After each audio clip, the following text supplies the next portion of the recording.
팩트 체크 믿거나 말거나 19, 14위 공개합니다. 노스트라다무스가 예언한 2017년. 자, 여러분이 믿든 안 믿든 무려 3797년까지 앞으로 우리에게 일어날 미래를 내다본 사람이 있었는데요. 16세기 프랑스 의사 겸 점성가 노스트라다무스였습니다. 프랑스 혁명, 제2차 세계대전, 히틀러의 등장 등 전 세계에서 벌어진 수많은 사건들을 미리 예견했는데요. 노스트라다무스가 예견한 2017년, 올해 바로 저 노스트라다무스가 파헤쳐봤습니다. 그중에 가장 이슈가 되고 있는 것은 바로 새로운 강대국의 등장입니다. The false trumpet concealing madness will cause Byzantium to change its laws. 여기에 나오는 the false trumpet. 트럼펫. 트럼펫. 이 트럼펫이 미국의 제45대 대통령 도널드 트럼프를 의미한다는 거죠. 트럼프의 당선 이후 미국 내 수많은 법칙들이 변화할 것을 예고했습니다. 벌써부터 뭐 난리잖아요. 그 조짐이 있죠, 지금. 노스트라다무스의 추종자들은 이 내용이 새로운 지도자를 맞은 미국이 몰락하게 되면서 아시아의 강국인 중국이 부상하게 된다고 해석을 한 겁니다. 그런데 이 새로운 강대국 중국에 대한 예언은 또 다른 예언장인 바바방가도 언급한 부분입니다. 2018년 중국이 세계 열강으로 급부상할 것이라는 예언을 남겨 노스트라다무스의 예언에 무게를 실어줬습니다. 마지막으로요. 노스트라다무스가 한 2017년 예언에 우리나라도 포함되어 있습니다. 정말? The divided nation might reunite again. 진열된 국가가 다시 재결합할 것이라는 해석이 남북 간의 통일을 의미한다는 겁니다. 저 사람은 정말 예언을 했을지 모르겠으나 네. 저거를 지금 보고 해석하는 사람들의 해석이 너무 개성적이어서 다 다르니까. 노스트라다무스의 근거가 이제 그 행성이 직렬을 한다 뭐 이런 얘기. 그러면 이제 그거 지구가 오늘이잖아요. 오늘 행성 직렬이 뭐예요? 달이랑 달, 화성이랑 화성, 금성이랑 금성. 한 줄로 돼 있는 직선이죠. 그러니까 녹화 시점으로. 노스트라다무스는 이제 이 현상을 보고 하늘에서 공포의 대왕이 내려온다 뭐 이런 식으로 예언을 했습니다. 그러니까 예. 왜 웃으세요? 제 옆에. 네, 왜 웃으세요? 제 옆에. 네. 아, 제가 왔나요? 상암동에 공포의 대왕이 내려왔는데 그게 아니라 상암동에 어딜 봐서 무서워. 아니, 그게 아니라 여보세요. 아니 그러니까 우리가 가르쳐 주고 해야 될 거 아니야. 자, 팩트체크 믿거나 말거나 19, 13위 공개합니다. 내인은 뱀파이어? 창백한 얼굴, 검붉은 입술 속에 숨겨진 날카로운 성분, 인간의 피를 빨아마시고 햇빛에 노출되는 것을 극도로 꺼리는 뱀파이어. 우리가 영화 속에서나 봤던 뱀파이어가 실제로 현실에 존재한다면 믿으시겠습니까? 뭔가 피에 그 취향이 있는 사람까지는 믿겠는데 물로 물 사람 어떻게 믿습니까? 피를 취미로 먹는 사람이 있다고요? 그러니까 취미로 먹는 게 아니라 그런 정말 변태적이고 범죄적인 취향을 가진 그렇죠, 사람이 예. 있다는 거죠. 있을 순 있죠. 있을 순 있죠. 저는 아니고. 아니고. 제가 방송하면서 본 그 케미 아니, 좀 중에 평가를- 최악의 케미. 평가를 그만해요. 최악의 케미. 아니, 이러시면 제가 너무 힘들어요. 행복하냐고. 얘 말 좀 들어주라고. 행복하면 됐어. 자기 할 말만 해. 남의 말 듣지를 않고. 난 저 형이 행복하면 됐어. 안 행복한데잖아요, 지금. 저 자리 옮겨주시면 안 돼요? 아, 진짜. 여기 있어. 저 전 기자가 소개해드릴 믿거나 말거나 현실판 뱀파이어는 오스트레일리아 브리스번에서 메이크업 아티스트로 활동 중인 조지나 콘돈. 어린 시절부터 탈라세미아라는 희귀병을 앓고 있었는데요. 참고로 이 희귀병은 잦은 빈혈 때문에 주기적으로 피를 수혈해줘야 하는 질병입니다. 하지만 조지나가 수혈 대신에 선택한 것은 바로 피를 먹는 것이었습니다. 자신의 몸에 생긴 상처의 딱지를 일부러 떼내서 흐르는 피를 그 피를 빨아먹었다는데요. 게다가 조지나는 햇빛을 많이 쐬면 피부에 염증이 생기는 피부염도 앓고 있어서요. 더더욱 뱀파이어 같은 삶을 살 수밖에 없었다고 합니다. 이렇게 어둠 속에서 뱀파이어 생활을 하고 점점 피의 맛에 길들여진 조지나는 이후 흡혈귀 무도회 또는 자신과 비슷한 취향을 가진 일명 고스클럽 등을 전전하며 자신에게 피를 제공해줄 사냥감을 찾아다녔다고 합니다. 최근에는 오직 한 사냥감, 바로 남자친구 자밀의 피만 마신다고 합니다. 참고로 피만 마시는 건 아니고요. 다른 음식도 섭취를 하는데 피를 정기적으로 마셔주는 거라고 합니다. 지금 넌 너무 무서워. 아니, 나 저거는 저 영화 트와일라이트이 애들 여럿 버렸네. 뱀파이어겠습니까? 조종 씨 말씀처럼 동경하시는 분이 혹시나 있을까 하고 말씀드리는 건데 정확히 아셔야 됩니다. 의학적으로 피를 섭취하는 행위는요. 바이러스에 의해 발병되는 B형 감염과 아유. HIV 같은 전염성 질병에 걸릴 위험성을 높인다고 합니다. 절대 따라하시면 안 되는 아이고야. 사항이라는 걸 그렇죠. 명심하시기 바랍니다. 자, 팩트 체크 믿거나 말거나 19, 12위 공개합니다. 아 뭐야? 계속 나와. 나보다 페이스 빨라졌는데? 아니 왜 이렇게 너무 많이 달려? 나온다. 주인공 도로시와 강아지 토토가 토네이도에 휩쓸린 뒤 다양한 모험 끝에 결국 집으로 돌아오는 내용의 오즈의 마법사. 그런데 주인도 없이 자기 혼자 이런 버라이어티한 모험을 한 강아지가 있다고 합니다. 그 주인공은 바로 미국 엘라바마주 노스 스미스필드에 살던 1살짜리 강아지 메이슨인데요. 당시 엘라바마주에 덮쳤던 토네이도는 가장 강력한 토네이도 강도인 EF5 등급으로요. 자동차를 100m 이상 이동시킬 만큼의 초강력 토네이도를 뜻합니다. 그러니 1살밖에 안 된 작은 강아지 메이슨은 속수무책으로 토네이도에 휩쓸려갈 수밖에 없었죠. 당시 토네이도 때문에 최소 300명이 사망하고 1조 1,000억 원 이상의 재산 피해가 났을 정도로 최악의 토네이도였습니다. 토네이도 발생 후 3주 정도 지났을 무렵 폐허가 된 집을 치우고 있던 가족들의 눈앞에 믿기지 않는 일이 발생했습니다. 신기하게도 그렇게 부러진 앞다리를 끌고 3주 동안 먼 길을 기고 또 기어서 주인 있는 집을 찾아왔던 것이죠. 대단하다. 당시 동물 피난소에서 일하던 필 도스터조차 메이슨의 부상을 보고 지금까지 살아남은 동물 중에 가장 극적인 경우라며 놀라움을 금치 못했을 정도라고 합니다. 이렇게 부러진 두 다리를 이끌고 다시 자신의 집으로 돌아온 메이슨은 앞다리에 2개의 판과 17개의 나사를 끼우는 장장 3시간 반의 대수술을 받은 뒤 다행히 두 다리를 되찾게 됐습니다. 다행이다. 네, 이거 진짜 정말. 해피엔딩이네요. 정말 그냥 주인을 보고 싶은 그 일념 하나로 온갖 아픔을 다 참아냈던 것 같아요. 네. 너무 칭찬해줘야 될 일인 거죠. happy for human companionship. 팩트 체크 믿거나 말거나 19, 11일 공개합니다. SF 영화급 능력자 번개맨의 탄생. 어느 날 갑자기 번개를 맞은 뒤 특별한 능력을 갖게 된 사람들이 있다면 믿으시겠습니까? 1994년 폭풍우가 몰아치던 어느 날 미국 뉴욕의 정형외과 의사였던 앤서니 C. 코리아는 공중전화 부스에서 어머니와 통화를 하고 있었습니다. 그런데 그가 있던 공중전화 쪽으로 갑자기 번개가 번쩍 내리쳤고요. 앤서니 C. 코리아는 이내 쓰러지고 말았습니다. 그가 쓰러지는 걸 본 뒤 즉시 심폐소생술을 시도했고요. 그 덕분에 정말 천만다행으로 목숨을 건질 수 있었습니다. 기적적으로 새 삶을 살게 된 앤서니. 그런데 얼마 후 느닷없는 영감을 느끼게 됩니다. 평소에는 흥미가 1도 없었던 피아노가 너무 치고 싶었던 건데요. 강렬한 이끌림에 악보를 산 그는요. 마치 다른 사람이 된 것처럼 자유자재로 피아노를 연주합니다. 어머머머머머머머머. 못 믿겠다. 아니 흥미가 1도 없던 사람 맞아요? 아니 번개 맞고 갑자기 저렇게 됐다고? 그래서 이분이 어머머. 2007년에 아예 정식으로 피아니스트로 데뷔를 합니다. 번개 맞고. 이후에 이런 사실이 알려지면서 그는 번개가 낳은 기적의 천재 피아니스트로 야. 불리게 됐고요. 직접 작곡한 곡을 연주하면 지금도 왕성히 활동 중이라고 합니다. 과연 이 특별한 능력의 정체는 무엇으로 설명할 수 있을까요? 자 팩트 체크 믿거나 말거나 19, 12 공개합니다. 레버넌트 현실판 2번 살아난 남자. 키 2.5m, 몸무게 200kg, 곰 중에서도 덩치가 크고 성격이 포악하기로 유명한 곰. 바로 그리즐리 베어라고 불리는 회색곰인데요. 그래서 영화 속에서 사람을 위협하는 곰으로 자주 등장하죠. 레버넌트에 나왔던 곰도 바로 이 곰입니다. 맞아요. 그런데 이 공포의 회색곰의 공격으로부터 2번씩이나 살아난 사람이 있어서 화제입니다. 미국 몬태나주 보즈먼시에 사는 50대 남성 토드 오어 씨. 그는 지난 2016년 사냥터를 물색하려 몬태나주의 한 숲속을 거닐고 있었는데요.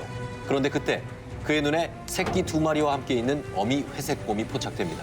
그는 즉시 소리를 지르며 도망을 가려 했지만 곰은 순식간에 그를 쫓아왔고 곰과 오어의 거리는 약 7m로 가까워졌는데요. 더 이상 도망갈 수 없었던 오어는 곰 퇴치 스프레이를 곰에게 마구 난사했죠. 이내 화가 난 곰은 오어의 몸에 올라타 그의 팔, 어깨, 등의 살을 마구 물어뜯기 시작했고요. 하지만 오어는 극한의 상황에서도 손으로 자신의 머리와 목 주위를 감싼 채 죽은 척을 했는데요. 정말 다행히도 곰이 이내 자리를 떠나갔죠. 혼비백산한 오어는 피를 철철 흘리며 자신의 차를 향해 필사적으로 걸어갔는데요. 그런데 10분 전 만났던 그 곰이 또다시 나타났습니다. 시작이다. 자, 곰은 처음보다 훨씬 더 무차별적으로 물어뜯었고요. 오어는 이번에도 그저 땅에 바짝 달라붙어 죽은 척을 해야만 했는데요. 그렇게 30초 정도 오어를 무차별 가격하던 곰은 이내 자리를 떠나갔고요. 오어는 기적적으로 목숨을 건질 수 있었죠. 자신의 차가 있는 곳까지 4.8km를 걸어 내려온 오어. 그곳에서 그는 기적적인 순간을 영상으로 남겼고요. 어머! 곰에게 물려서 온몸이 피투성이가 된 상태에서 자신이 직접 차를 몰고 병원으로 갔다고 하는데요. 장장 8시간의 수술을 받아야 했고요. 자신의 얼굴책에 사고 당시에 찍었던 영상을 게시했는데요.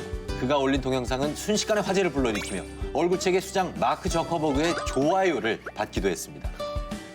지금 저기 나온 몬태나주의 보즈먼시 있죠? 정확히 제가 저 시에 살았었습니다. 아, 진짜로? 네네. 곰이 출몰하는 지역이라 그 숲속에 들어가는 게 금지돼 있어요. 이 회색곰 있죠? 그리즐리 베어. 마주쳤을 때는 죽은 척하는 게 좋은데 흑곰을 만났을 때는 오히려 좀 공격적으로 나가야 그래야 생존 확률이 더 높다고 합니다. 만만해 보이면 안 되는구나. 팩트 체크 믿거나 말거나 싶고 이번에 9위입니다. 기네스북에 등재된 낙하 여인, 억색의 운 좋은 사나이.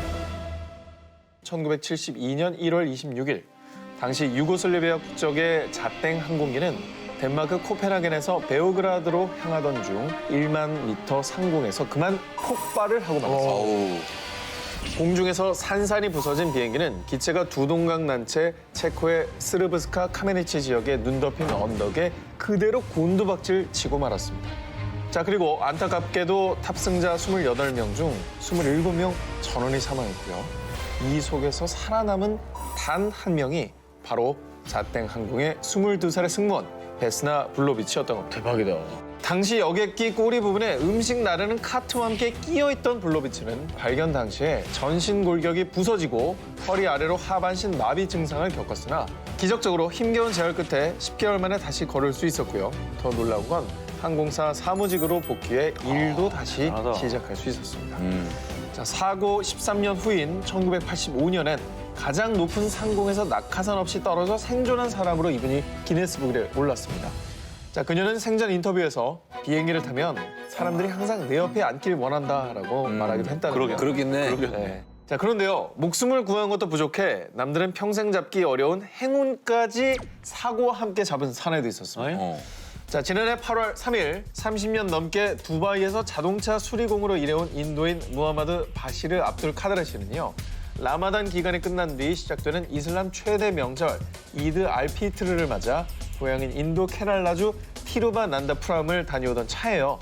타고 돌아오던 에미레이트 항공기가 그만 기체 결함으로 비상 착륙을 하게 되었습니다. 자칫 수백 명의 목숨을 앗아가는 대형 사고로 번질 수 있었지만요. 승객 282명과 승무원 18명은 침착한 대응으로 모두 무사히 탈출을 할 수 있었고요. 카드라와 그의 가족도 다행히 목숨을 건질 수 있었습니다. 근데 더 놀라운 일은 지금부터 시작입니다. 뭐지? 자, 생사를 넘나드는 비행기 사고를 겪은 지 엿새 뒤 한 통의 전화를 받게 됩니다. 네. 뭐라고요? 사실인가요? 평소 고향으로 가는 비행기를 탈 때마다 재미삼아 복권을 샀는데요. 무려 100만 달러, 약 11억 5,500만 원이라는 어마어마한 당첨 소식을 듣게 된 겁니다. 아우, 자, 제일 부럽다, 진짜. 17번째 산 건데 그게 야. 덜컥 이 사고 났던 비행기 탈 때 대단하네, 이게 당첨이 된 거예요. 야, 대단하네. 매덕만 분의 1이죠. 이 네. 확률은. 당첨금으로는 가족들을 위해 쓰고 정년 뒤엔 고향인 인도로 돌아가 형편이 어려운 아이들에게 직업 기술을 가르치고 싶다라고 전했다고 합니다. 뭐 10억 생기면 어떡할 거예요?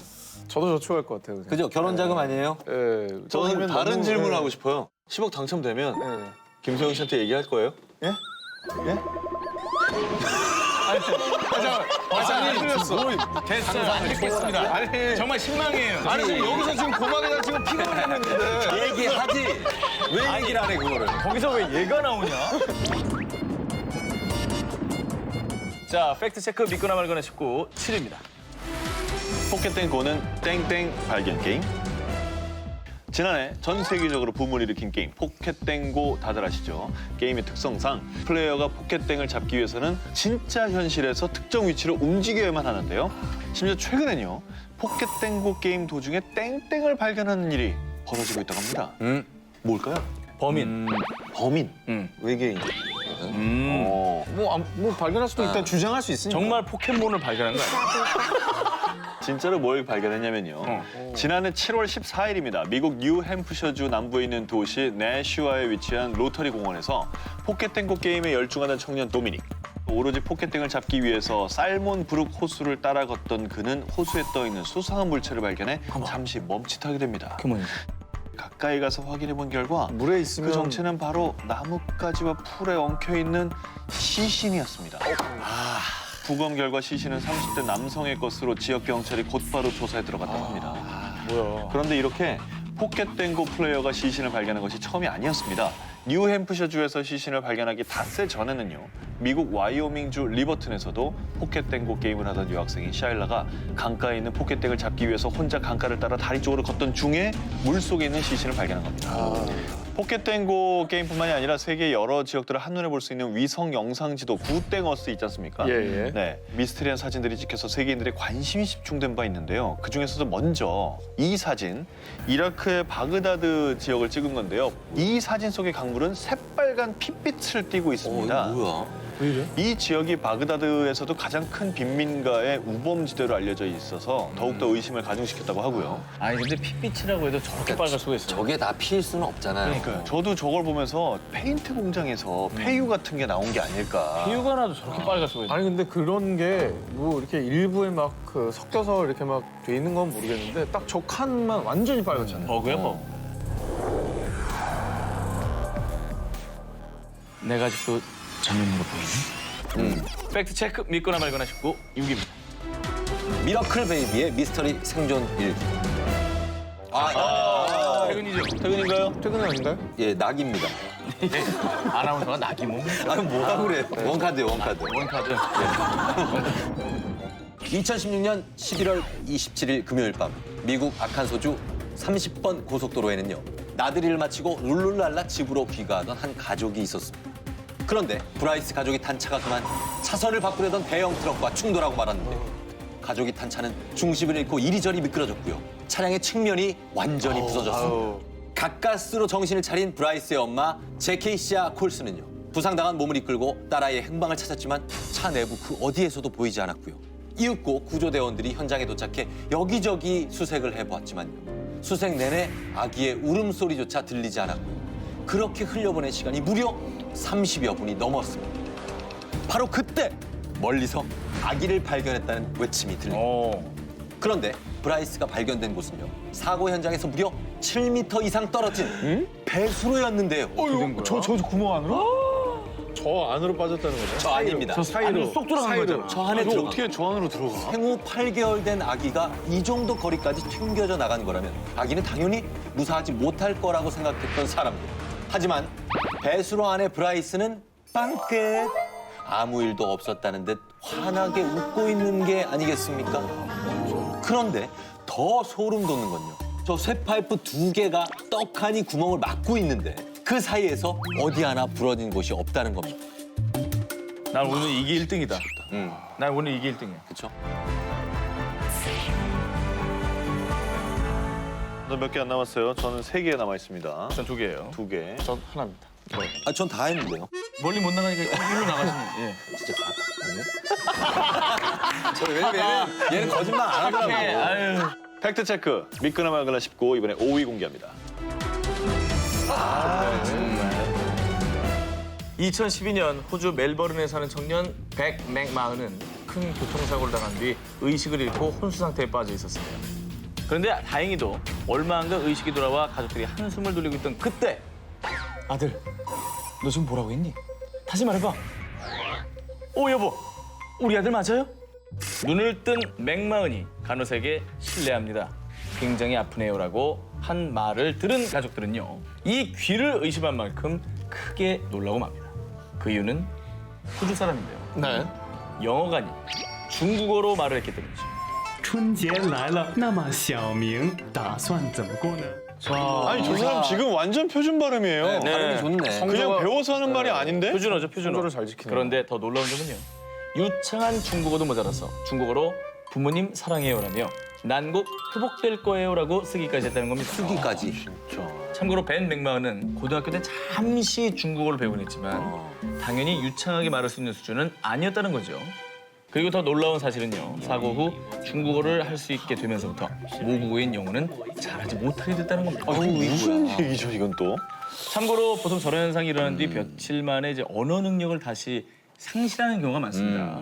정말 초능력처럼 왔다 순간적으로 가는구나, 그냥. 왔다 가는 거죠. 네. 그런데 백맥마흔은 이후에 샹하이에서 석사 과정까지 밟았고요. 중국에서 TV 프로 MC 패널로 다양하게 활동을 하고 있다고 합니다. 과연 맥마은에게 어느 날 갑자기 생긴 외국어 능력은 정말 사고 때문이었을까요? 진실 혹은 거짓! 히가시노 게이고의 패러렐 월드 러브 스토리라는 소설이 있습니다. 사랑을 뇌파로 조정을 해요. 그래서 내가 이 사람을 사랑했던 기억을 만들어주거나 아니면 이 사람 좋아했던 걸 지워줘요. 아예 모르는 사람이 되게. 그럼 상처를 안 받잖아요. 그런 정도로 사람의 뇌는 이 뇌파로 얼마든지 조정이 가능한 기술까지 왔습니다, 지금. 실제로. 그 소설을 읽었다는 걸 꼭 얘기하고 싶었죠? 예. 매력 어필 성공입니다. 아, 그래, 감사하네요. 네네. 팩트 체크 믿거나 말거나 19 4위를 공개합니다. 내 전생은 할리우드 배우. 미국 오클라호마주 머스코지에 사는 올해 12살이 된 아이 라이언 하먼스. 이 아이는 4살 때부터 아주 생생한 악몽에 시달리기 시작했고요. 그로부터 약 1년이 지나 5살이 됐을 때 엄마에게 이런 말을 했다고 합니다. 엄마, 나 전생에 할리우드 배우였어요. 처음엔 아이의 황당한 얘기에 그저 코웃음을 쳤다는 라이언의 엄마. 그래서 엄마는 할리우드 관련 서적을 아들에게 보여줬는데요. 그런데 라이언이 1932년 영화인 나이트 애프터 나이트의 사진을 보던 중에 한 명의 조연 배우를 가리키며 엄마, 이게 저예요 라고 말하는 거 아니겠습니까? 소름 돋아. 어우.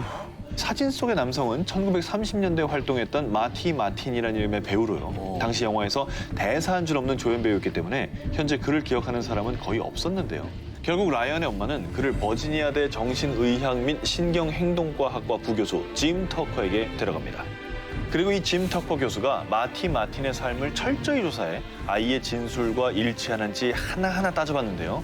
가족들에 대한 설명도 대부분 일치했을 뿐 아니라 마티 마틴이 과거 브로드웨이에서 춤을 췄었다는 것, 배우 생활을 하다가 나중에 할리우드 에이전시를 차렸다는 것, 리타 헤이워드와 같은 스타들과 함께 일했던 것 등 모든 것이 소름 돋을 정도로 일치했는데요. 그런데 계속 라이언의 말을 듣던 짐 터커 교수는 그의 진술 중 한 가지 큰 오류를 발견하게 됩니다. 이게 뭐야? 하느님은 왜 저를 61살까지 살게 하시고 다시 아이로 태어나게 하셨는지 모르겠어요. 라고 말한 라이언.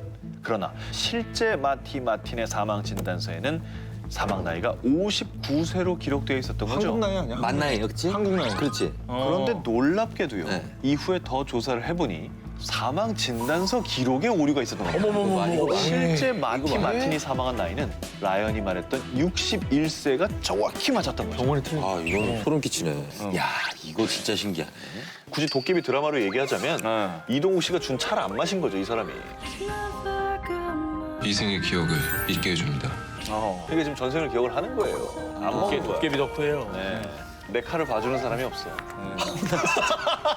완전히 빠져있어요. 팩트 체크 믿거나 말거나 19 3입니다. 아, 3위구나, 3위. 자동 확정이네. 이쪽 1, 2위야.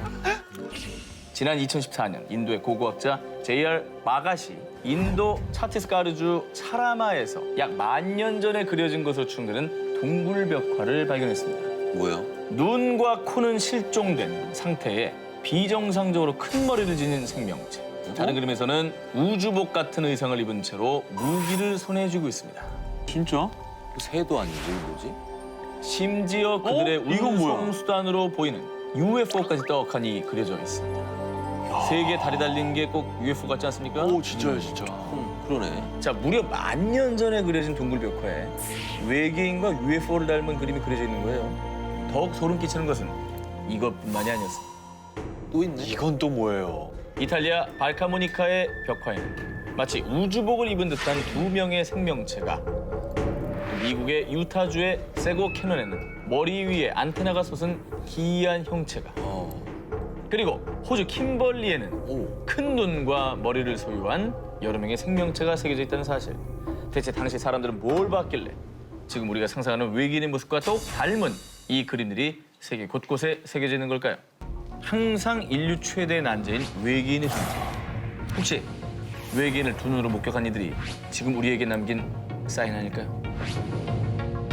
외계인은 있다 싶고 14위를 공개합니다. 전 세계에 유출된 기밀 영상? 2011년 4월 13일 너튜브에 공개된 충격 영상. 이제 슬슬 무서워집니다. 순위 올라갈수록. 뭐야? 굉장히 옛날 같은데 뭐가 떠 있네요. 저거 뭐지? 이게 뭐야? 저거 얼굴 같잖아. 이제 알았어요? 자, 영상 속에는 원반형 UFO와 외계인으로 추정되는 사체가 등장합니다. 그런데 더 충격적인 것은 이 영상의 출처. 바로 소련의 국가안보위원회인 KGB가 보관하고 있던 것으로 추정되는 기밀 영상이라는 겁니다. 그 근거가 무엇이냐? 이 영상의 첫 화면에 등장하는 엠블렘이 1957년경에 사용되었던 KGB의 실제 엠블럼과 상당히 유사하다는 건데요. 그러네. 자, 그리고요. 풍문에 따르면 KGB가 해체되자 1942년부터 1969년에 촬영된 KGB의 1급 비밀로 추정되는 영상이 일부 공개가 됐는데요. 그중에 이반이라는 사람이 KGB에 붙잡힌 외계인의 모습이 담긴 영상을 너튜브에 공개했는데 충격적인 건 이 영상 속에 KGB의 전투기에 의해 격추당한 UFO가 프랑스의 한 마을에 착륙하는 모습이 담겨 있다고 합니다. 자, 그런데 말입니다. 첫 번째 영상이 공개된 지 3주도 채 지나지 않은 5월 1일, 이반이 두 번째 영상을 공개했습니다. 보시죠. 뭐야? 에? 아니 너무 디테일하고 너무 잘 찍혔는데. 이건 그냥 살아서 움직이잖아. 어머. 이 뭐야? 어머. 어? 아니 근데 옛날 필름이라 더 무서운 것 같아. 그러니까 요즘 거면 오히려 그냥 에이 뭐 잘 만들었나 하겠는데 저 당시 영상이면은 합성하기도 쉽지 않고 조작도 쉽지 않잖아. 요즘이야 뭐 CG로 거의 사실처럼 만드는 게 가능하지만 옛날은 아우, 불가능하잖아요. 더 어렵죠. 옛날 거라 너무 무섭다.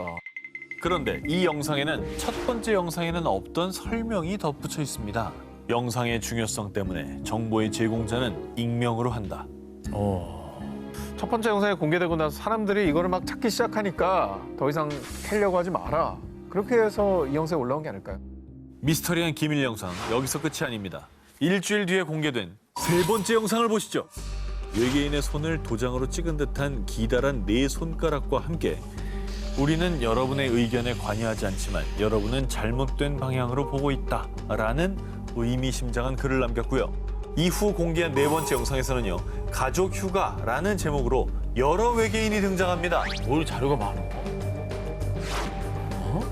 에?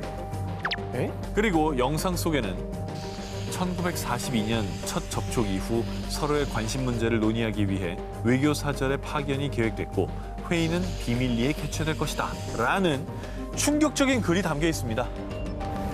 그런데 이렇게 미스터리한 영상이 계속 업로드되자 네 번째 영상을 끝으로 돌연 숱한 궁금증만 남긴 채 종적을 감췄습니다. 어머나. 아니 대체 누가 무슨 목적으로 이런 영상을 올린 거고 왜 또 사라진 거죠? 사라진 게 더 이상한데요? 왜냐면 이게 장난이고 막 그러면 사라질 것까지는 없잖아요. 그렇죠. 네. KGB가 남긴 것으로 추정되는 미스터리한 기밀 영상. 과연 언제쯤 진실이 밝혀질까요? 외계인은 있다 싶고 13일을 공개합니다.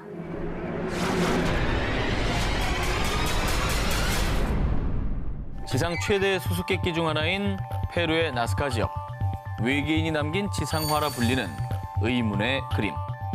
나스카 라인이 수차례 발견되며 수많은 고고학자들을 비롯한 전 세계를 혼란에 빠뜨린 바 있죠. 네. 뭐 많은 조사와 연구를 해도 여전히 이게 어떻게 해서 만들어진 건지 미스터리라고 해요. 그렇죠. 네.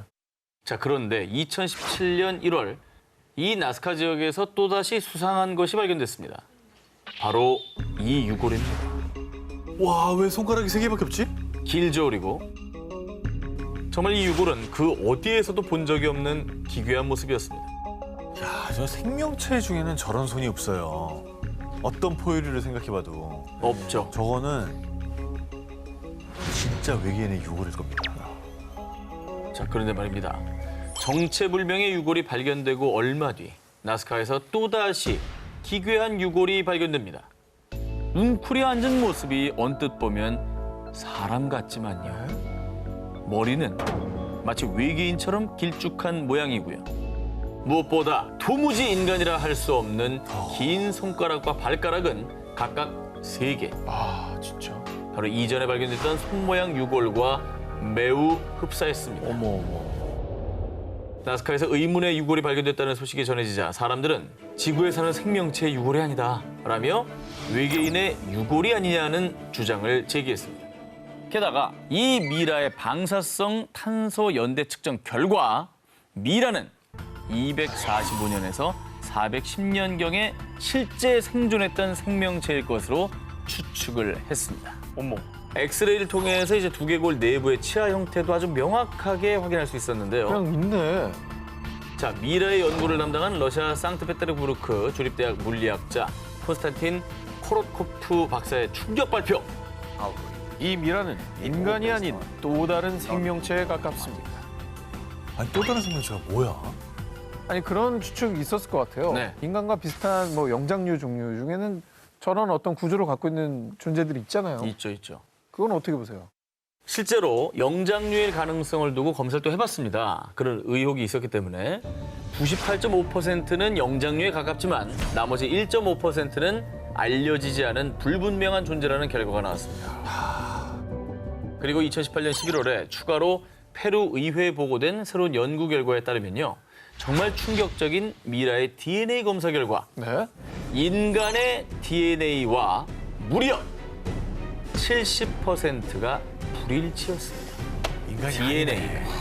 그러니까 이 미라는 인간도 영장류도 아닌 전혀 다른 미지의 생명체일 수도 있다는 것이죠. 네. 이런 증거까지 있다고 하면 네. 정말로 외계인을 안 믿을 수 없거든요. 그렇죠. 네.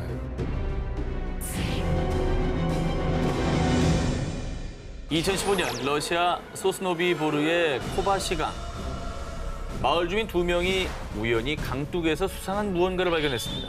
그런데 가까이 다가가 그 정체를 확인한 두 사람은 큰 충격에 빠지고 말았습니다. 뭔데? 바로 정체불명의 생물 사체였습니다. 뭐지? 야. 지구상에 저 비슷한 생물도 없잖아요.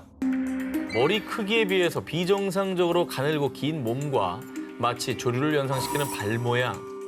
한눈에 봐도 지구상에 존재하는 생명체의 모습은 아니었습니다. 하지만 당시 두 사람은 혹시 달개 돌연변이 배아가 아닐까요? 돌연변이를 일으킨 달개 배아가 강물에 휩쓸려 떠내려온 것이라고 추측을 했죠. 그런데 말입니다. 사체를 확인한 전문가들은 이 미스테리한 형태의 두개골 모양 그리고 목과 날개가 없는 것으로 보아 조류나 어류는 아닌 것으로 보입니다. 그리고 러시아 크라스노야르스크의 생물물리학센터 소속 생물학자 예로그 자더레프 역시 이 사체의 정체를 밝히기는 매우 어렵다. 굉장히 심도 있는 연구가 필요하다라는 의견을 냈습니다.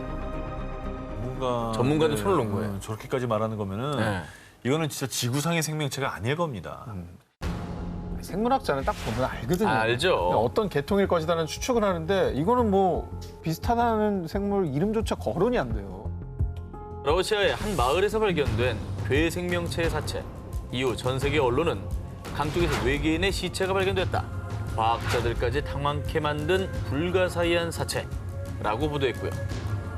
많은 사람들 또한 지구에 외계인들이 와 있는 게 분명해 라며 외계 생명체에 대한 의혹을 제기했습니다. 언제 어디서 어떻게 온 것인지 알 수 없는 괴 생명체의 사체. 당신의 생각은 어떠십니까? 외계인은 있다 싶고 11위 공개합니다. 미국 제2의 51구역. 비밀리에 외계인과 UFO를 연구하고 있다는 음모론의 진원지. 미국 네바다주의 51구역. 그런데 말입니다. 미국에 무려 수년간 수차례나 UFO로 추정되는 비행물체가 발견된 제2의 51구역이 있다는 사실 알고 계셨습니까? 미국에 그런 곳이 있었어요? 2016년 5월 미국 오하이오주의 데이턴에서 약 16km 떨어진 라이트 패터슨 공군 기지 인근. 이곳에 사는 한 부부는 뒷마당에서 오붓하게 일몰을 감상하고 있었습니다. 그런데 이때 아니 저게 뭐야? 하늘을 보고 깜짝 놀란 부부는 휴대폰으로 다급히 그 광경을 촬영했는데요. 이게 바로 문제의 영상입니다. 저 영상이 있구나. 휴대폰 영상이면은 이거는 찐이다 진짜. It looks like it's moving with the clouds. 뭐야 저기? 뭐 또 있죠?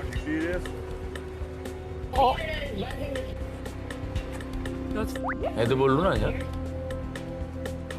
부부가 촬영한 영상 속에는 하단이 뾰족한 비대칭 형태를 띤 의문의 비행물체가 공중을 배회하고 있었습니다. 이 정체불명의 비행물체는 상공에 몇 분간 머물다가 점점 희미해지더니 이내 곧 구름 속으로 사라졌습니다. 이 모습을 쭉 지켜본 부부는 UFO를 연구하는 한 사이트를 통해 영상을 공개했는데요. 그런데 아니 또 여긴가요? 여기에서 목격했다는 제보만 벌써 3번째예요. UFO로 추정되는 이 비행물체가 이 라이트 패터슨 공군 기지 인근에서만 벌써 3번째로 목격된 겁니다. 3번 정도 발생했다라고 하는 건 우연일 수 없는 거거든요. 우연히 반복된 필연입니다. 미스터리한 점은 이뿐만이 아닙니다. 공군 조사 결과 1947년부터 1969년 사이에 이 기지 근처에서 UFO와 외계인 등의 이상 현상이 목격된 사례만 무려 약 12,600건. 그중 약 700건은 여전히 미확인으로 분류됐습니다. 그런데 또다시 이곳에서 UFO로 추정되는 비행물체가 나타나자 누리꾼들은 미군이 외계인을 숨기고 있는 거 아니야? 아, 여기에 외계인과 관련된 비밀 군사기지가 있는 거 아닐까? 라는 의문을 제기했죠. 하지만 공군 기지 측은 영상에 나온 비행물체와 우리 기지는 아무 관련이 없습니다. 라는 입장을 밝혔습니다. 공군 기지라고 하면은 제일 먼저 떠올리는 게 레이더 아닙니까? 그렇죠. 수많은 감지. 아이! 아이! 수많은 감지. 아이!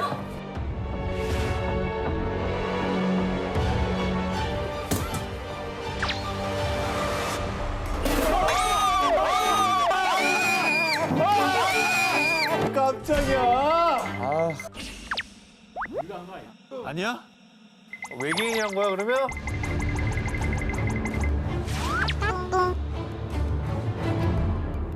미국의 비밀 군사 작전 지역인 51구역 인근에서도 수차례 UFO가 목격, 그리고 역사상 가장 유명한 UFO 사건이죠. 일명 로즈웰 사건. 미국 뉴멕시코주 로즈웰 인근에 추락한 UFO를 51구역으로 옮겨와 비밀리에 연구 중이라는 의혹을 받고 있는데요. 어쩌면 이 미 라이트 패터슨 공군기지에서도 비밀리에 외계인과 접촉하고 연구 중일 수도 있는 겁니다. 게다가 로즈웰 UFO 추락 사건이 발생한 연도는 1947년.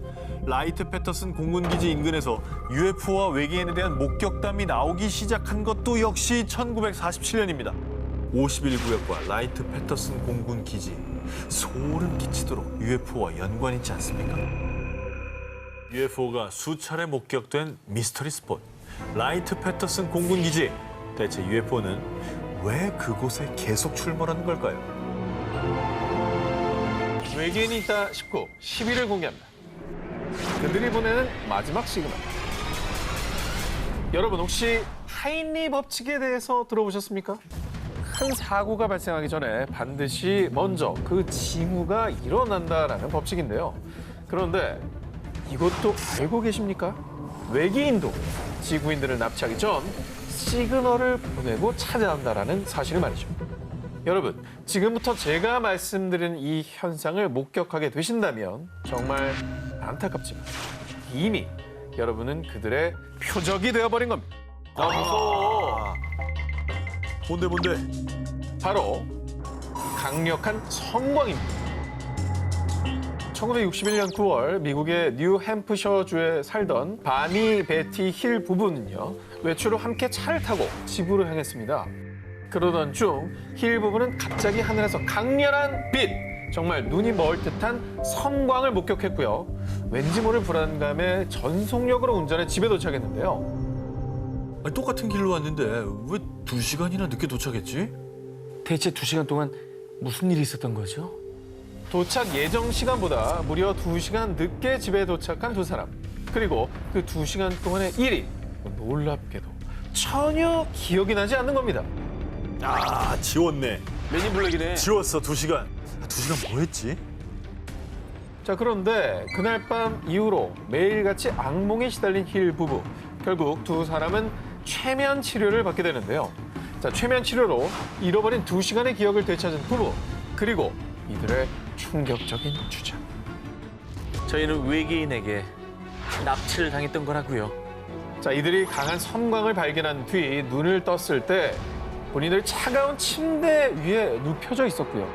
외계인들이 큰 바늘로 자신을 찔러 생체 실험을 했다라는 겁니다. 그런데 말이죠. 이 부부의 주장과 흡사한 사건이 다른 시간, 다른 나라에서도 발생했습니다. 1980년 영국의 한 경찰이 수사를 하던 중 어디선가 나타난 강력한 빛에 그만 기절을 하고 말았는데요. 그리고 30분 뒤 자신의 순찰차에서 정신을 차리게 됩니다. 이후 그는 기억을 되찾기 위해 최면술사를 찾았는데요. 그 역시 외계인에게 납치를 당했고 거기서 생체 실험을 받은 뒤 다시 지구로 돌아왔다는 사실을 알게 됐다고 합니다. 이 섬광이 만약에 시그널이었다면 이후에 납치를 당하고 그 뒤에는 생체 실험을 받고 그 다음에 뭘 실험했는지 기억을 싹 지워가지고 원래 자리로 돌려보내는 거네요. 그렇죠, 그렇죠. 자, 여러분, 정체 모를 강렬한 섬광이 나타났다. 그렇다면 여러분도 외계인의 표적이 될 수 있다는 사실을 명심해 주시기 바랍니다. 외계인은 있다 싶고 9일 공개합니다. 14세기에서 16세기에 일어난 문화혁신운동, 르네상스가 도래하면서 당대 미술 역시 인간의 눈에 보이는 그대로를 그리는 사실적 기법이 발달. 화가들은 작품 속 등장인물과 사물을 마치 카메라로 찍은 듯이 아주 현실적으로 묘사했죠. 그런데 말입니다. 사실대로 그린 이 르네상스 시대의 작품에 외계인과 UFO가 기록돼 있었습니다. 이탈리아 화가 도메니코 기를란다요의 작품 마돈나와 성 지오반니노인데요. 그림 속의 우측 상단을 자세히 보시기 바랍니다. 잠깐만 저기 이상한 거 하나 있네. 그렇죠. 네. 그러니까 뭐가 좀 떠 있고 그게 살짝 머리 정수리 부분이 약간 보이는 것 같아요. 뭔가 바라보고 있는 느낌? 놀랍게도 이 비행물체의 정체가 바로 UFO인 것입니다. 뭐 없는 사실을 일부러 그림에다 저렇게 그렸을 리가 없거든요. 그리고 이뿐만이 아닙니다. 1486년 이탈리아의 화가 까를로 크리벨리의 작품 성 에미디우스가 함께 있는 수태고지. 자, 여기서도요 UFO를 찾아볼 수가 있습니다. 여기는 어디네? 야, 이것도 신기하네. 너무 대놓고 레이저 빔을 쐈네. UFO 추종자들은 성모 마리아를 비추는 저 빛이 오늘날 외계인이 인간을 납치하는 모습과 비슷하다고 주장을 하고 있습니다. 제가 좀 전에 소개를 해드린 바 있지 않겠습니까? 네. UFO를 만난 사람들이 공통적으로 느끼는 하인리 법칙의 징후, 그렇죠. 섬광입니다. 자, 그리고 1538년 벨기에의 한 직물에 그려진 그림. 여름 테피스트리의 승리에서는요. UFO와 흡사한 형태의 비행물체가 한 개가 아닌 무려 3개나 그려져 있습니다. 하늘에 막 떠 있네. 지금 3개가 동시에 나타났다고? 그리고 더 놀라운 건 르네상스 시대의 작품들 속에 UFO만 있는 게 아니었다는 사실입니다. 오스트리아 화가 미하엘 파웨의 작품 교부들의 재단화 중 일부에서는요. 악마가 표현돼 있는데 외계인 추종자들은 저 악마는 마치 지구를 방문한 외계인 같은데? 라며 외계인을 그린 거라고 주장하고 있습니다. 야, 이거 진짜 외계인을 만난 사람이 그린 건가요, 이거는? 우리 조선 왕조실록에도 네네. 그런 기록이 있습니다. UFO를 목격했다는 자료가 이제 남아 있고요. 동시에 나타났다는 것 자체가 뭐 조선 왕조실록은 누구도 부정 안 하는 정사 아닙니까? 그렇죠, 그 기록으로 남아 있다는 것 자체가 놀라운 거죠. 외계인은 있다 싶고 8위 공개합니다. 페루 CCTV에 찍힌 미스터리 형체. 2016년 8월 30일 너튜브에 올라온 한 CCTV 영상이 페루를 뜨겁게 달궜습니다. 그 이유가 뭔지 두 눈 크게 뜨고 확인해 보시기 바랍니다. 움직이는데 바로 가죠. 뭐 빛이 나요, 근데? 잠깐 뭐야? 이건 걷는 게 아니잖아. 봤어요? 이거 훅 지나는 거? 자, 이 영상은 페루 파차카마크에 있는 고속도로 옆 한 주유소의 CCTV 영상이었습니다. 손님이 없는 한적한 밤, 대화를 나누던 두 직원. 그런데 저 뭐지? 한 직원이 가리킨 곳에 몸에서 약한 빛을 내는 정체 모를 생명체가 도로변을 천천히 걷고 있었던 겁니다. 난생 처음 보는 희귀한 모습에 곧바로 직원들은 괴생명체를 향해 달려갔는데요. 그러자 정체를 숨기려는 건지 인기척에 방향을 틀어 고속도로를 향해 사라지고 말았습니다. 지금 저 모자 쓴 분이 확인하려고 다가갔었네요. 그렇죠. 근데 확 날아가 버리네. 야, 그러니까 그 가까이서 보면 목격자가 있는 거잖아요. 그렇죠. 이건 뭐지? 멀리서 봤으면 헛걸 봤다고 해도 가까이서 보고 뛰어갔잖아요. 자, 괴생명체 목격자인 주유소 직원들의 증언에 따르면요. 키는 한 1m 정도 됐고요. 다리가 많았어요. 최소 10개 정도 됐어요. 라고 했습니다. 상상이 되십니까? CCTV에는 담기지 않았지만 이후 이 괴생명체가 고속도로로 진입하자마자 트럭에 치였는데요. 아이고. 글쎄 순식간에 증발해버렸다고 증언했습니다. 사라졌어.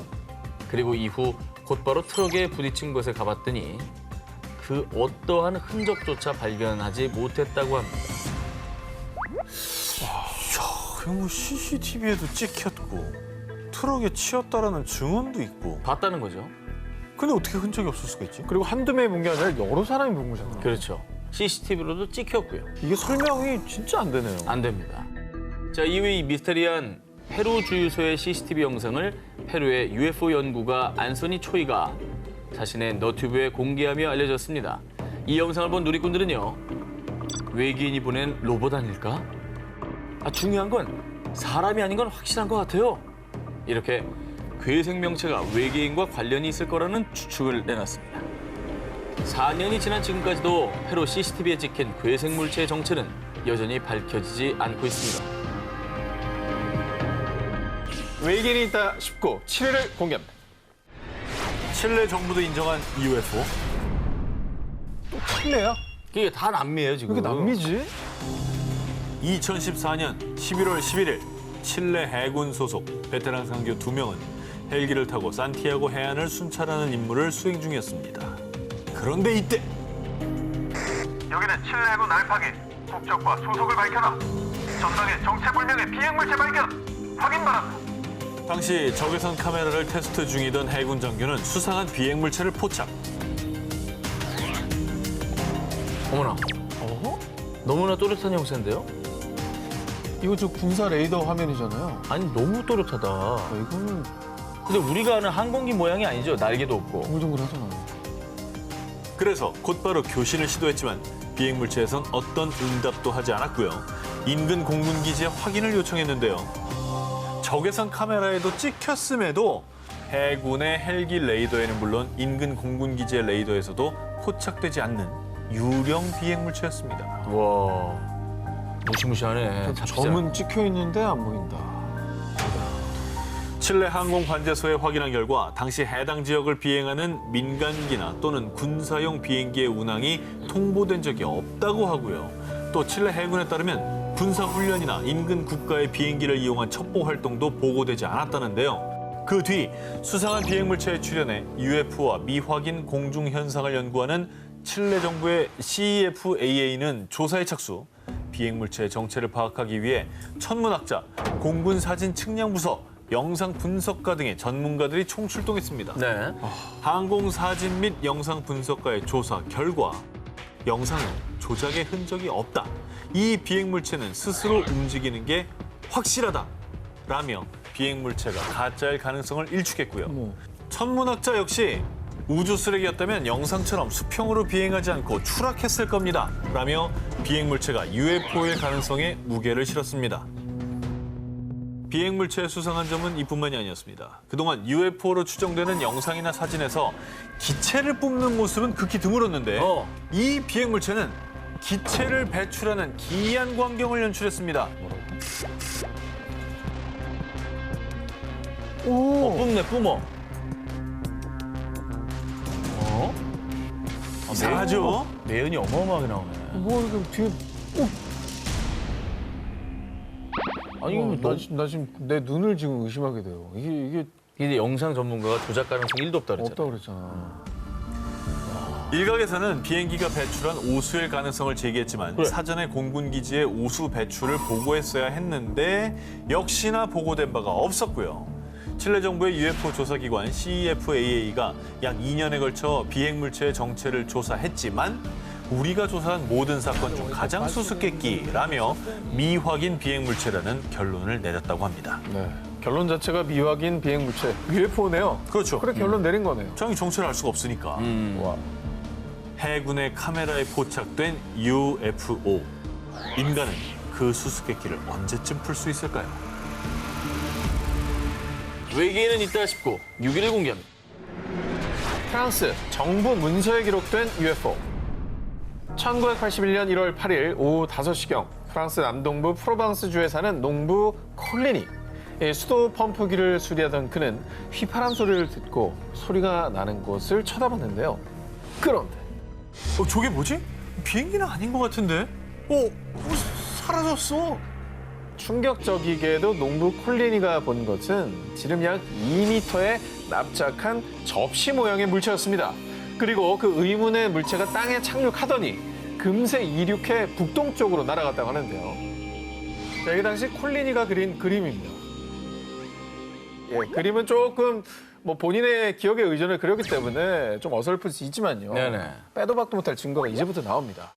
자, 그리고 바로 다음 날 당시 프랑스 국립항공우주국 산하연구소 GIFAN에서 조사 요원들이 파견돼 조사를 실시했습니다. 그런데 비행물체가 착륙한 지점에서 열과 압력으로 인한 변화가 나타났습니다. 농부 콜리니가 UFO를 목격한 지점의 땅에 놀랍게도 움푹 팬 둥근 고리 모양이 선명하게 남아 있었더라는 건데요. 비행물체가 이륙했다라는 농부 콜리니의 증언에 현장에서 흙과 식물을 채취해 열 검사를 한 결과 또 정말로 충격적인 사실이 추가 확인됐는데요. 이게 중요합니다. 물질. 자, 비행물체가 착륙한 것으로 추정된 지점이 300도에서 600도씨의 열에 그을려 식물들의 엽록소가 30에서 50% 감소. 그리고 약 4, 5톤의 기계적인 압력으로 인해 압축이 되어 있었던 겁니다. 어머나. 이거는 외계인이 왔다 간 건데 그러면? 그리고 불을 태워봐요. 300, 600도예요, 이거. 자, 이 조사 결과는 1983년 당시 GIFAN 관계자가 아주 명백한 UFO의 증거라고 인터뷰를 하며 세상에 밝혀졌고요. 이 UFO 목격 사건은 UFO 추종자들 사이에서 국가기관이 UFO를 인정했다. 철저하고 과학적으로 기록된 외계인과의 만남이라는 반응과 함께 현재까지도 프랑스뿐만 아니라 전 세계에서도 가장 유명한 UFO 현상으로 알려져 있다고 합니다. 와, 근데 증거들의 어떤 그 신빙성이 좀 중요한 것 같긴 한데. 그렇죠. 아, 이거는 좀 놀랍네요. 그걸 국가기관이 인증을 해줬다는 겁니다. 그러니까. 프랑스를 발칵 뒤집어 놓고 농부의 눈에 띈 UFO. 외계인은 그날 숲에서 뭘 하고 있었을까요? 그리고 왜 황급히 이륙해 떠나간 걸까요? 외계인은 있다 싶고 5위 공개합니다. 2018년 아르헨티나 산티아고 델 에스테로주의 경찰서로 한 남성의 다급한 신고 전화가 걸려왔습니다. 지금 여기 큰일 났어요. 제 농장에 와서 이것 좀 봐주세요. 그는 50여 마리의 소를 키우던 한 농장 주인이었는데요. 신고를 받고 출동한 경찰들. 그런데 이들의 눈앞에 정말 믿을 수가 없는 광경이 펼쳐집니다. 소 10마리의 사체가 발견된 건데요. 헐. 자, 그런데 더 충격적인 것은요. 이 중 4마리는 눈알이 적출돼 있었고요. 또 다른 3마리는 생식기가 잘린 상태였습니다. 아니 누가 왜 저런 끔찍한 일을 저지른 겁니까? 그런데 더 도저히 이해할 수 없는 미스테리는요. 죽은 소들 주변에서 혈흔이 단 한 방울도 발견되지 않았다는 점입니다. 어떻게 그럴 수가 있어? 아니 저렇게 훼손이 심한데 네. 피가 한 방울도 안 나오는 게 가능해요? 말이 안 되지. 게다가 소들의 사체가 절단된 부위를 보면요. 마치 레이저로 정교하게 자른 듯 너무나 깨끗했다고 합니다. 말도 안 돼. 어떻게 저런 일이 벌어질 수 있는지를 상상이 안 되는데. 자, 이에 당시 사건을 조사했던 수의사 렌조 카펠리는요. 평생 수의사로 일하면서 이렇게 끔찍하고 이상한 사건은 처음입니다. 그래서 정말 외계인의 소행이라고밖에 설명이 안 되는 것이죠. 야, 신기하다. 이 생명체를 갖고 실험을 하려고 했었던 게 아닐까요, 외계인들이? 그런데 말입니다. 더 놀라운 건요. 4년 전 같은 지역의 다른 농장에서도 이 사건과 너무나 흡사한 사건이 일어났다는 점입니다. 2014년에는 소가 아닌 돼지의 머리 등이 절단되는 끔찍한 사건이 일어났었다고 하는데요. 그리고 이 사건 역시 현장에서는 한 방울의 혈흔도 발견되지 않았다고 합니다. 4년 사이 2번이나 발생한 가축 절단 사건. 대체 그들은 무슨 목적으로 이런 짓을 벌였던 걸까요? 외계인이 있다 싶고 4위를 공개합니다. FBI 기밀 문서가 증명한 UFO. 자, 2011년 4월 정보자유법에 따라 미국 연방수사국 FBI가 수천 건의 기밀 문건을 온라인 자료실에 공개했는데요. 그런데 기밀 문건들이 공개되자마자 헐 대박. 진짜 외계인 있었어? 거봐, 뭘 했어? 아이, 외계인 있다고 했잖아. 외계인의 존재에 대한 의견이 분분해지기 시작했습니다. 그 이유, 이 FBI 기밀 문서에 소 납치 사건과 관련된 내용이었습니다. 미국 뉴멕시코주 등지의 농장 농부들이 소들이 UFO에 납치되는 광경을 목격했고 무려 8천여 마리의 소들이 사라진 사건이었습니다. 8천마리? 소에서 밀렸네. 자, 게다가 또 한 가지 충격적인 사실. 앞서 정 기자님께서 소개해 주셨던 아르헨티나의 소 절단 사건과 너무 흡사하게도요. 사체로 발견된 소들의 장기 일부가 사라진 상태였고 심지어 주변에서 혈흔이 발견되지 않았다는 사실까지 일치. 이건 소름이다. 이거는 8,000마리면 8천마리. 이게 사람이 할 수 있는 양도 아니고. 일단 트럭에 10마리씩 태우면 트럭 800대입니다. 그렇죠. 자, 그리고요. 이 기밀 문서 중에는 1979년 1월 당시 법무부 장관이었던 그린핀 베리, 뉴멕시코주 상원의원 해리슨 슈밋에게 보낸 문서도 포함이 되어 있었는데요. 자, 여기에는 내가 보낸 자료들은 내 기억에서 가장 이상한 현상 중 하나요. 자, 그러니까 당시 법무장관까지 UFO와 외계인의 존재를 믿었던 거라고 추측해 볼 수 있는 겁니다. 그렇죠. 야, 이거는 진짜 반박 불가네.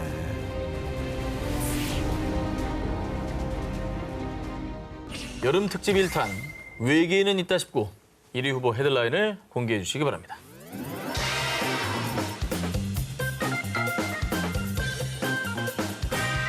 (2010년 12월) 미국 항공우주국 나사에서 중대 발표를 예고 전 세계 이목이 집중됐는데요. 뭔데요? 뭘 발표했습니까? 나사의 발표입니다. 네, 소문이 아니고.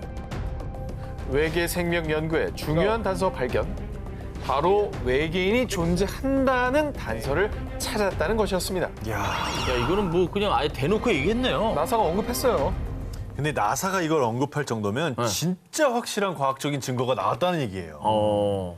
자, 기존에 알려진 바로는 지구상의 모든 생명체는 탄소, 수소, 질소, 산소, 인, 황 등 이른바 생명체 필수 6대 원소를 기반으로 생존할 수 있는데요. 그렇죠. 그런데 나사에서 이 영역을 뛰어넘는 극한의 상황에서도 생존하는 새로운 생명체를 발견해낸 겁니다. 뛰어넘었다고요? 무슨 얘기입니까 정확히? 자, 나사의 우주생물학 연구팀과 미국 한 대학에서 과학 전문 잡지 사이언스의 기관 논문에 따르면요.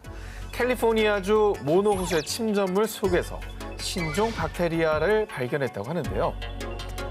자, 이게 어떤 내용이냐? 실험 결과 이 신종 박테리아가 필수 6대 원소 대신 생명체에겐 아주 치명적인 독성 물질, 이 비소를 기반으로 생존할 수 있다는 결과가 나온 겁니다. 아니 근데 비소는 사실 그 뭐 농약 뭐 이런 거에 쓰이는 거고 독극물인데 이걸 기반으로 살아가는 생명체 아니 뭐 사실 뭐 없다고 단정 지을 수는 없죠. 외계인이 뭐 뭘로 살 줄 알고. 무시무시한 놈이네요. 네. 독으로 산다니. 지구상의 생명체 중 이 6대 원소를 피해간 생명체는 없었습니다. 아하. 근데 예외가 나온 게 이게 대단한 발견이라는 겁니다. 그 영화 속에 그 에일리언 보면 피가 염산이잖아요. 튀면 막 녹고 그러잖아요. 아, 그렇지. 우리랑 성분이 완전 다르거든요. 그거 진짜 무서운 애들 아니에요? 그렇습니다. 그동안 우리 인간은 우주에서 외계 생명체를 찾기 위해 화성 등의 행성에서 필수 6대 원소를 먼저 탐색해 왔습니다. 하지만 신종 박테리아 발견으로 6대 원소의 조건이 충족되지 않더라도 생명체가 살 수 있다는 게 확인이 됐기 때문에 그간의 외계 생명체 찾기 프로젝트가 원점으로 돌아갈 수밖에 없었다라는 겁니다. 아, 이거 찾았던 데를 또 찾아야 되는 거네, 그러면. 우리가 있는데도 네. 놓쳤을 가능성이 그러니까. 높다는 거죠. 하하. 그리고 연구팀의 일원인 폴 데이비드 교수 역시 인을 포함하지 않은 생명체가 있다는 건 전혀 다른 생명체의 존재 가능성을 시사합니다. 라고 주장을 했는데요. 그럼요. 그동안 이 금성은 너무 뜨겁고 목성은 또 땅이 없는 뭐 가스 행성이라서 생명체가 못 산다고 했는데 이게 만약에 인과 관계가 없다면 금성이나 목성에서도 생명체가 살아갈 수가 있다는 얘기죠. 그러니까 우리 기준으로는 뜨겁지만 그렇지. 다른 생명체에게는 그게 필요 충분 조건일 수 있는 거거든요. 그러니까 금성에 살면서 어우 추워 이럴 수도 있는 거예요. 있죠.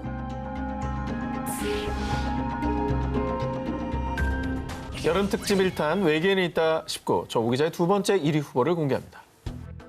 트레저 헌터인 마누엘 랑헬과 호세 아가조가 한 지하 동굴을 탐사했는데요. 그들이 이곳에 온 이유. 옛날에 UFO가 불시착했다가 외계인이 갇혔다는 전설의 동물이 있어요.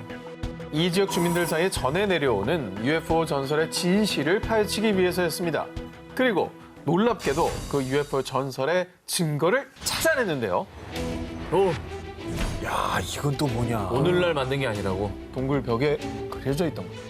어떻게 보면 사람이 앉아서 그 컴퓨터 같은 기계 장치를 조작하고 있는 것 같은 그런 모습이잖아요. 외계인의 존재를 암시하는 정체불명의 돌은 이것뿐만이 아니었습니다.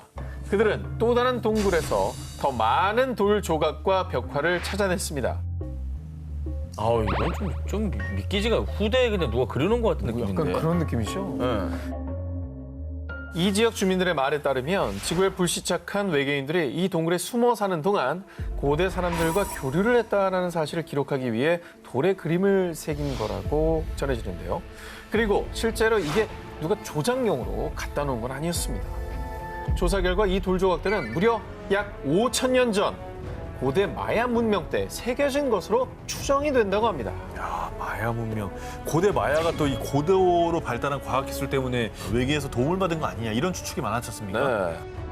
네, 그렇습니다. 미 정부 산하의 교육재단 소속인 한 연구소에서 이 의문의 돌 조각을 가져가 연구 중이라고 하는데요. 네.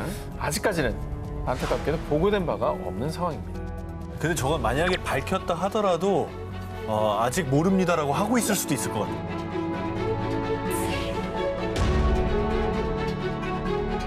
1998년 북미 지역 시골 마을에서 등산을 하던 존 윌리엄스는 우연히 땅에 튀어나온 금속 핀을 발견했습니다. 그리고 잠시 뒤 모습을 드러낸 것은 마치 콘센트가 내장된 듯한 돌. 어머나, 저 누가 박아놓은 게 아니고? 뭐야 이게? 콘센트 저거 끼면 뭐 충전되나 어떻게 되는 거야? 전기공학자였던 존 윌리엄스는 단번에 심상치 않은 물건이라고 느꼈고요. 지질학자들에게 조사를 의뢰했습니다. 조사 결과 이 돌엔 인위적으로 용접된 흔적이 전혀 없습니다. 저게 인위적이 아니면 원래 어떻게 저렇게 하는 거지? 생겼다고? 그렇습니다. 돌을 조사한 지질학자에 따르면 인위적으로 금속 핀을 접착한 접착제나 시멘트 같은 흔적뿐만 아니라 용접한 흔적도 전혀 없었고요. 금속 핀 주변으로 돌이 형성이 되었다고 합니다. 그리고 이 돌이 외계인의 흔적이라는 결정적인 증거가 또 있습니다. 이 돌은 무려 10만 년 전부터 존재했습니다. 10만 년? 10만 년. 돌의 나이가? 그렇습니다. 그럼 외계인이 10만 년 전에 왔다는 얘기네요. 10만 년 전에 인류가 저런 걸 만들었다? 이건 불가능하다. 10만 년 전에 어떻게 콘센트를 만듭니까? 그렇지. 전기 개념도 모를 텐데. 조사 결과 돌은 10년 전도 아니고 무려 10만 년 전 구석기 시대 지층에서부터 존재해왔는데요. 자, 그렇다면 이게 뭘 의미하느냐? 존재할 수 없는 외계인의 물건이 발견된 것이며 외계인의 초고대 문명이 있다라는 증거인 거죠. 이 외계의 유물을 발견한 존 윌리엄스 역시 외계인이 만든 물건이라고 확신합니다. 라고 주장했고요. 이후 이 외계인의 돌은 수수께끼 돌이라는 뜻의 애니그멀리스로 대화제, UFO의 존재를 파헤치는 매거진에 게재되어 큰 관심을 받았습니다. 외계인의 흔적이 남겨진 미스터리한 돌들, 고대 우리 지구에는 무슨 일이 있었던 걸까요?